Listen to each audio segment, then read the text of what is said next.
Assalamualaikum Pak Ustaz. Waalaikumsalam warahmatullahi wabarakatuh. Amin. Alhamdulillah. Assalamualaikum. Waalaikumsalam Pak Tung. Alhamdulillah. Kali ini kami akan bertanya kepada guru kita. Mudah-mudahan ini nanti bisa bermanfaat buat kita semua, khususnya kami yang ada di sini. Pak Ustaz, sebenarnya bagaimana sih terjadinya sakit pada seseorang itu? Kalau kita mau lihat dari sisi syariat ya Pak Ustaz. Bismillahirrahmanirrahim. Assalamualaikum warahmatullahi wabarakatuh. Waalaikumsalam warahmatullahi wabarakatuh. Amin ya rabbal alamin. Ya, alhamdulillah. Proses terjadinya sakit itu tidak serta-merta Allah itu menghukum seseorang langsung dengan sakit. Enggak seperti itu. Itu sudah diceritakan di dalam Quran oleh Allah Ta'ala. Cuma memang harus kita belajar. Ya, banyak saudara-saudara kita itu sebenarnya tidak tahu bahwa itu sudah ditulis oleh Allah Ta'ala dalam Quran. Dan bagaimana caranya menyelesaikan masalah-masalah, bukan cuma masalah sakit ya, juga sudah diceritakan dalam Quran. Cuma memang kita harus belajar. Nah, munculnya terjadinya sakit itu harus jelas. Dasar dalilnya apa? Wa ma asabakum min musibatin fa bima kasabat aydikum. Jelas itu. Jadi pegang ayat tersebut. Diceritakan artinya bahwa dan apa saja musibah yang engkau terima itu disebabkan dari buah tanganmu sendiri. Kalau musibah itu sebenarnya sesuatu yang tidak enak. Kalau buah tangan yang berhubungan dengan tidak enak, berarti buah tangan itu pekerjaan, sesuatu yang kita kerjakan, sesuatu yang kita lakukan. Kita lakukan itu bukan hanya nyuri, mulut itu melakukan kalimat-kalimat dolim, itu juga perilaku kita. Otak kita suuzon kepada orang lain atau suuzon kepada diri sendiri, itu juga perilaku kita.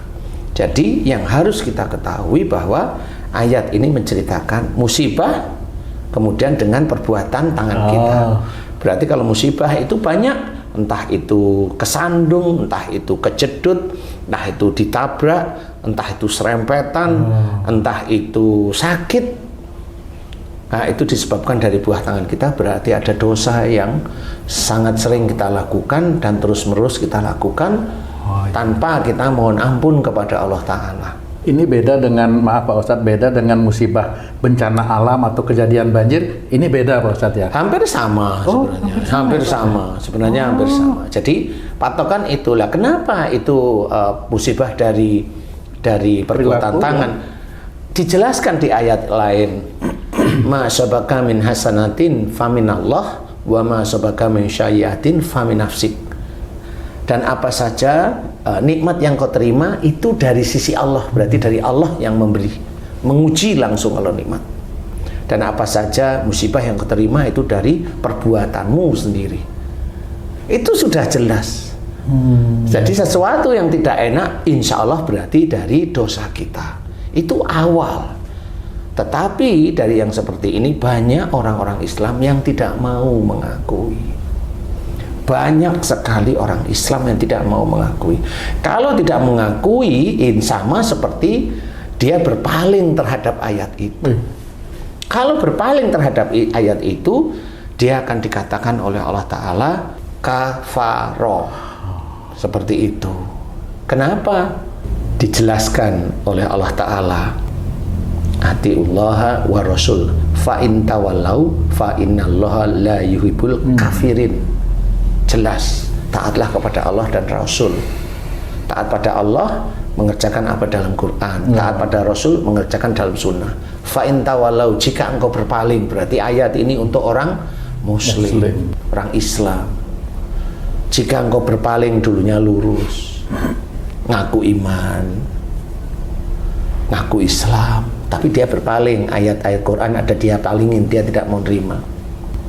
Fa innallaha la yuhibbul kafirin. Jadi, maka sesungguhnya Allah tidak menyukai orang-orang yang kafaro seperti itu. Jadi harus hati-hati. Jadi kita harus benar-benar mau menerima isi Quran totalitas. Yang menjadikan kita tidak cocok dengan ayat tersebut itu hanya nafsu dari setan sebenarnya. Merasa tidak cocok. Terima saja, itu dari Allah. Itu adalah penjabaran dari iman. Menerima Quran bukan Quran ini kita terima, ya semua ayat-ayatnya kita terima. Bukan Qurannya yang kita terima, ayatnya enggak, bukan seperti itu. Nah, inilah yang lalai bagi orang-orang Islam, itu banyak yang lalai di titik ini. Makanya harus hati-hati, belajar benar-benar. Nah, sakit inilah yang diberikan oleh Allah Ta'ala karena perbuatan dosa. Contoh, saya kasih contoh. Umpamanya, orang itu kan banyak nih di YouTube, di medsos, ngomong melalui tangan, memaki-maki itu. Itu kan sebenarnya analogi memaki dia itu dengan mulutnya. Dia salurkan lewat Dia tangan. salurkan lewat tangan. Itu kan memaki. Bisa itu dibaca. Iya. Nah, orang seperti itu kalau di medsos, kalau dalam sehari-hari sama. Orang-orang yang kalimatnya ini kasar, egois, arogan, kaku, emosional. Mulutnya itu. Nah, suatu ketika atau banyak ketika dia hampir setiap bulan sekali selalu sariawan, ya normal. Karena itu berhubungan dengan mulutnya. Walaupun lewat tangan itu. Walaupun lewat salah satunya lewat tangan. Oh. Seperti itu. Oh. Jadi, wah loh, ini orangnya diem, dia nggak banyak ngomong. Mana ada orang diem sariawan? Nggak ada. Coba kalau dia ngomong, dengerin aja kalimatnya. Nggak enak di telinga. Loh kan sama. Walaupun dia pendiam, tapi pada saat dia bicara, nggak enak di telinga, sama itu namanya. Jadi Allah itu tidak menilai diamnya. Allah itu menilai jika seseorang itu berbicara, manfaat tidak. Satu bagi dirinya, yang kedua bagi orang lain. Kan begitu yang dinilai oleh Allah Ta'ala, bukan banyak bicara. Ya memang kalau orang banyak bicara tidak disukai oleh Allah Ta'ala, karena banyak ngarangnya nantinya. Mamanya ngerayu orang, namanya ngerayu kan akhirnya kan ngomong kemana. Sales itu, sales apa Iya, itu? sales diri sendiri. langsung kejawab. Jangan dipanasin saya sih. Saya langsung menjawab. Loh, saya siapa sih sales diri sendiri? Maksudnya pamer dirinya sendiri. Nah, ini seperti itu. Jadi seseorang itu nggak paham yang dia lakukan. Orang itu selalu suuzon kepada dirinya nih. Suuzonnya gimana nih? Saya kasih contoh. Wah, kayaknya saya gagal nih. Saya nggak mampu. Wah, kayaknya saya itu sarjana nggak bisa. Wah, kayaknya ini nggak manfaat nih. Saya hidup. Kan gitu. Kalau dia mikirnya itu terus beberapa bulan bunyi di sini. Kamu nggak akan berhasil hidup. Sudah mati aja. Bunyinya begitu di sini. Dari mana itu? Sebagian orang bilang itu jin, boleh. Kalau saya mah boleh kan, tapi dari mana kamu bisa tahu itu jin? Karena ada yang ngomong di sini, oke. Cara nganalisanya gimana? Nggak bisa, karena dia hanya ngarang-ngarang. Nah, kalau di sini diceritakan itu karena suuzon terhadap dirinya sendiri. Kalau mamanya dia, waduh, saya sebagai istri, saya tidak manfaat, tidak berharga di hadapan suami. Wah, berarti saya gimana ya? Hidup juga kayaknya nggak ini, akhirnya bunuh diri aja, enak kok gitu. Akhirnya itu yang namanya skizofrenia, atau dokter di Indonesia menamakan halusinasi. Itu tidak ada obatnya di dunia, hanya cuma obat penenang aja. Selama hidup dia harus minum obat itu. Nah, itulah salah satu munculnya penyakit itu ya dari perilaku seseorang tersebut. Kalau seseorang umpamanya dia kalau dinasihatin orang tuanya, nak, mbok kamu itu begini nurut sama orang tua, jangan semaumu sendiri, balapan di sana, atau kamu kalau jengkel marah sama bapak atau sama ibu, pergi naik sepeda motor ngebut sampai ayam tetangga kemana udah 3 kamu tabrak mati mamanya. Kan gitu nih. Tapi malah marah kan gitu. Kasih tahu jangan, kalau kamu itu begitu besok itu rezekimu seret sama Allah Ta'ala. Wah, ngomong nggak karu-karuan, malah nantang. Nah, suatu ketika anaknya dinasihatin itu ditabrak sama kendaraan atau mobil, kakinya kiri patah, normal kalau saya bilang. Normalnya kenapa?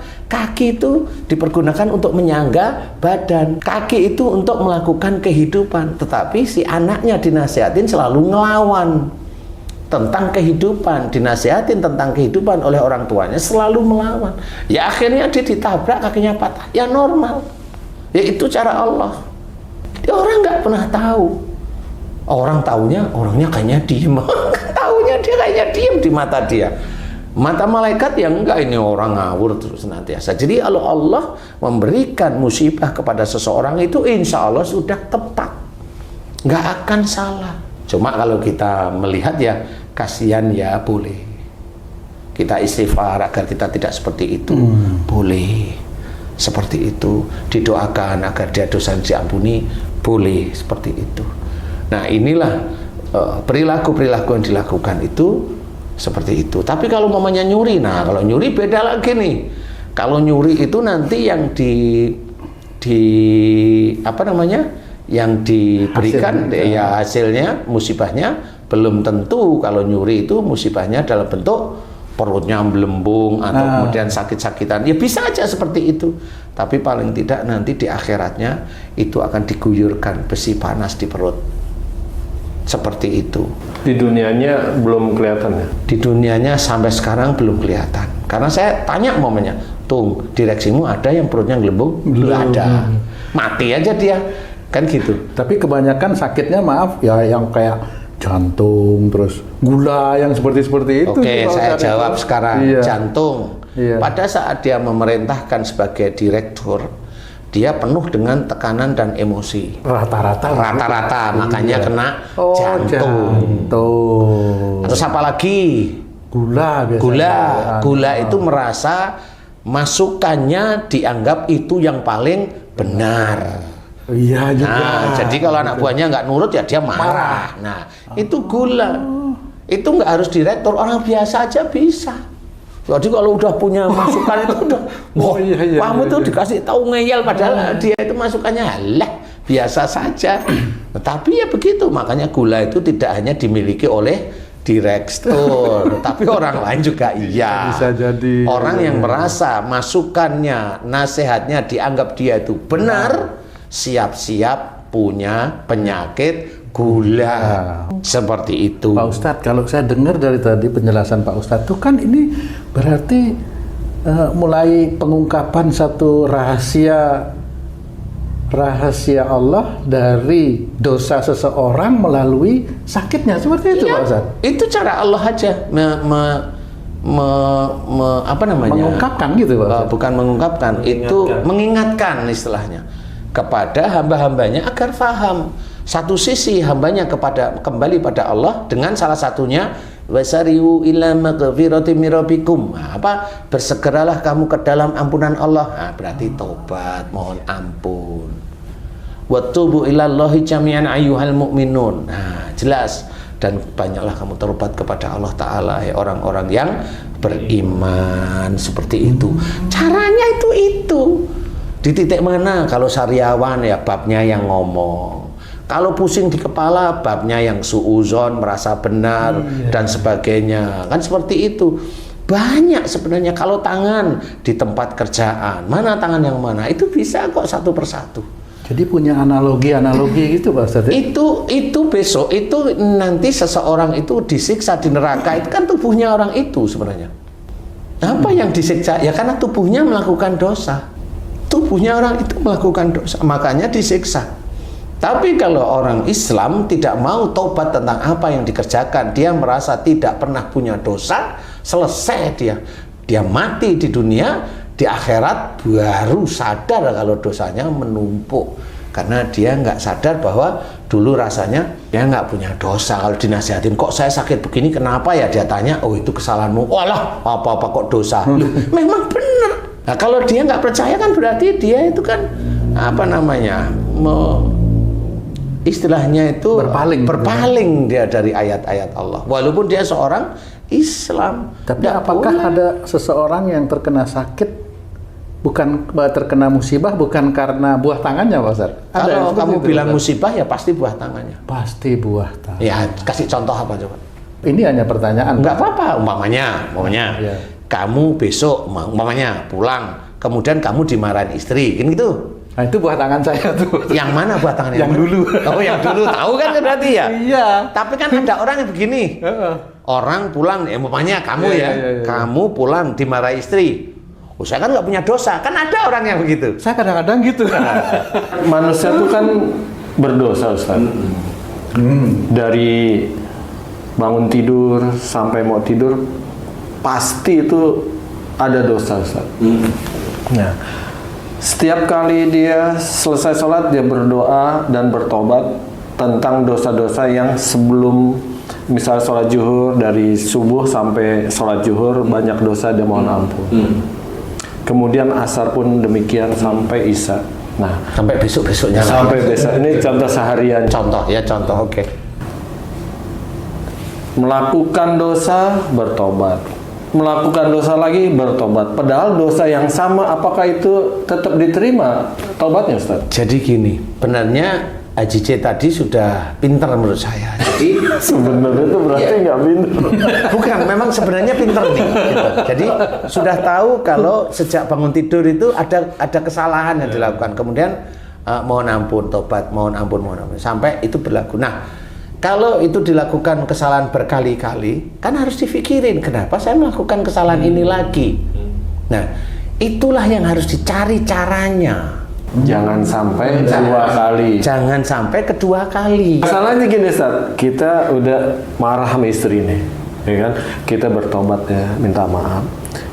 Berikutnya masih tetap aja marah lagi. Padahal udah niat nggak mau, Ustaz, tapi istilahnya godaannya berat untuk diatasi gitu. Jadi Itu gimana itu? gini, kalau memang marahnya kepada istri, itu kan persoalannya bukan di Haji C-nya, tapi istrinya gedek. Kan gitu. Nah, diatur istri agar tidak gedek lagi gitu loh. Mau ngasih uang nggak ada uang, Ustaz. Kan biasanya gedek kalau uang beres. Tapi intinya tetap dilatih agar istri itu tidak menjadikan kita itu emosi, dilatih. Dan itulah yang namanya memberikan masukan, memberikan nasihat, mengarahkan, itu tugasnya pemimpin. Tapi kalau kita yang melakukan lagi nggak ada apa-apa, marah lah, ini kita. Tapi kalau itu tadi HJJ itu bilang istri itu melakukan kesalahan sehingga kita emosi, lah kan istrinya yang salah. Menurut HJJ loh ya, salah menurut syariat mamanya. Ya istrinya yang harus dibentuk. Harus dibentuk, gimana nggak salah. Walaupun cara membentuknya istrinya itu sampai nangis kekejar, biarin aja. Karena yang dia lakukan adalah salah. Tanyain, kalau kamu mau masuk surga apa mau masuk neraka, tanyain. Mau masuk surga, ya ini ikutin yang ini. Maunya mulutnya masuk surga tapi yang dilakuin Jalan neraka. jalan neraka lah, kan salah dia. Jadi apa yang dia inginkan itu nggak sesuai, mulut dengan perilaku itu nggak sesuai. Sama seperti orang yang sholat, yang diharapkan kita itu tahu inna sholata tanha anil fahsya'i wal munkar. Sebenarnya sesungguhnya sholat itu mencegah dari perbuatan keji dan mungkar. Perbuatan keji itu perbuatan dolim kepada diri sendiri, mungkar itu kepada orang lain. Nah, itu kalimat ini kalau nggak difikirkan tenang, ini akan tidak tahu. Makanya orang hanya mencari sholatnya. Dia berharap kalau dia sholatnya itu menurut dia baik, kan menurut dia tetepan. Itu dianggap perbuatan yang lainnya itu beres. Padahal enggak, dia sholatnya menurut dia baik, tapi perbuatan lainnya juga tidak beres. Lah kan kalau perbuatannya baik, perbuatan lainnya tidak beres, itu kan perbuatan sholat bisa dinilai baik, perbuatan yang lain, muamalah yang lain itu tidak baik. Kan itu nanti akan menjadi nanti di akhirat itu akan ditimbang. Oh, jelas banget itu ya. Itu kan jelas. Jadi jangan punya pikiran langsung hilang. Harus punya rasa takut. Perbuatan baik, ibadah baik kita itu apakah mencukupi menghilangkan perbuatan buruk kita? Sholat itu paling mentok 5 menit, 10 menit dengan doanya. Berbuat jelek itu banyak, lebih panjang banyaknya. Kan gitu. Nah itu masih merasa sholatnya saya tuh yakin benar. Lah kan salah jadinya. Sholat kerjakan, kemudian perbuatan tidak baik dijaga agar kita tidak mengerjakan. Itu aja susahnya minta ampun. Selain itu kita jaga, tadi Haji sudah benar. Tiap kali sholat mohon, ya Allah, jika aku melakukan perbuatan dosa yang melanggar firman-firman-Mu dalam Quran dan Sunnah Rasul-Mu sejak aku bangun dari tadi pagi sampai subuh sampai duhur ini, ya Allah, aku mohon kepadamu, ampuni dosa-dosaku, astagfirullahaladzim. Itu doa itu harus dilantunkan setiap saat agar setiap harinya diampuni oleh Allah Ta'ala. Itu pun banyak para ustadz, para pendakwah, para ulama itu bercerita. Kita itu tidak tahu permohonan ampunan kita kepada Allah yang mana yang diampuni, yang diterima. Loh itu kita tahu. Makanya kalau kita ingin diterima permohonan ampunan kita, berbuat baiklah di luar kita sholat. Kepada siapa? Pada orang tua. Kepada siapa? Pada istri. Kepada siapa? Pada anak-anak. Kepada siapa? Saudara-saudara kita. Kepada siapa? Anak-anak yatim. Kepada siapa? Orang-orang miskin. Kepada siapa? Orang berhutang karena kecepet hutang, kan gitu. Kepada siapa? Banyak loh. Ini kan berbuat baik.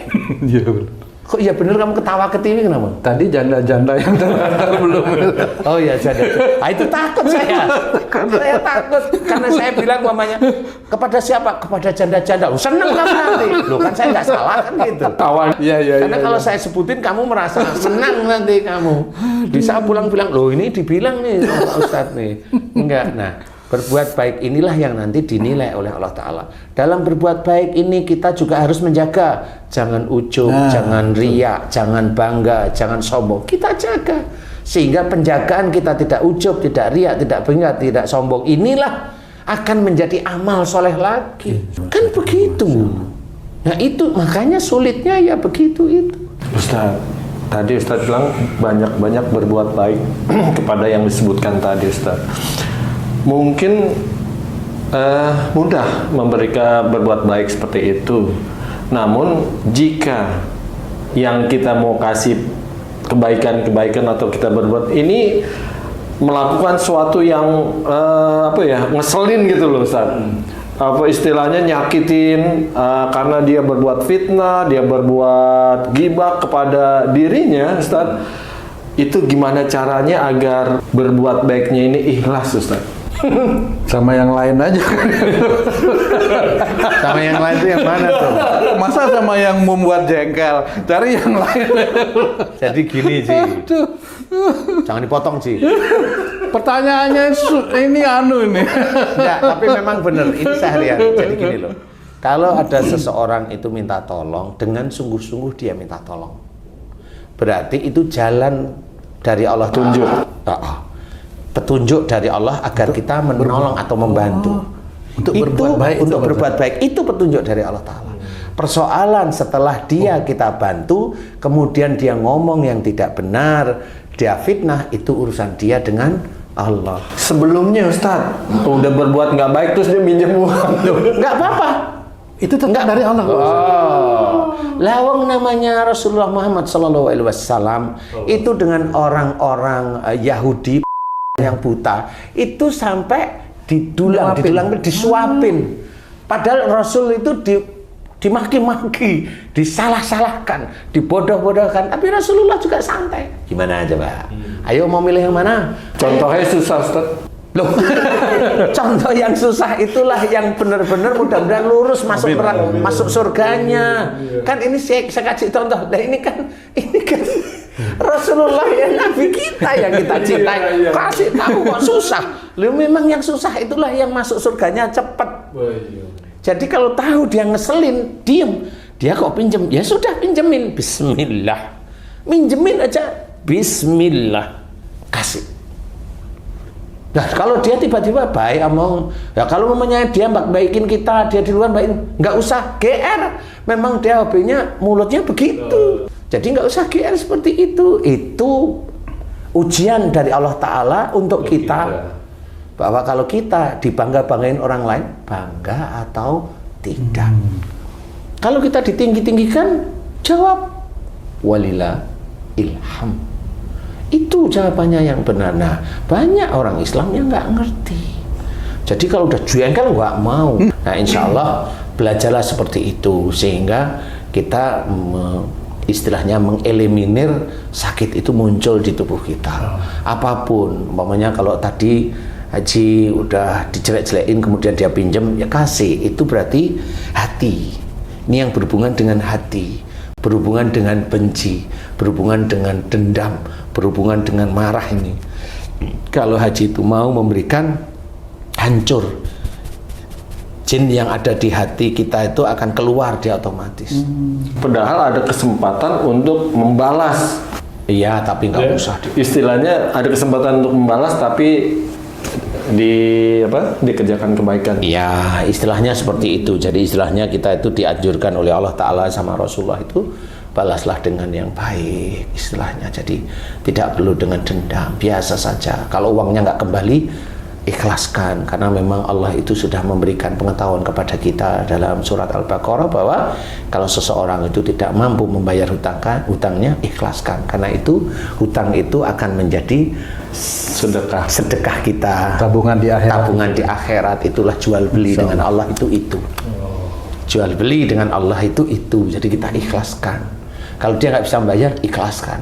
Kalau kita ditipu, tersenyumlah, ikhlaskan. Kalau ikhlaskan bukan dia yang terlepas, bukan. Kitanya aman di hadapan Allah, dia tetap menipu.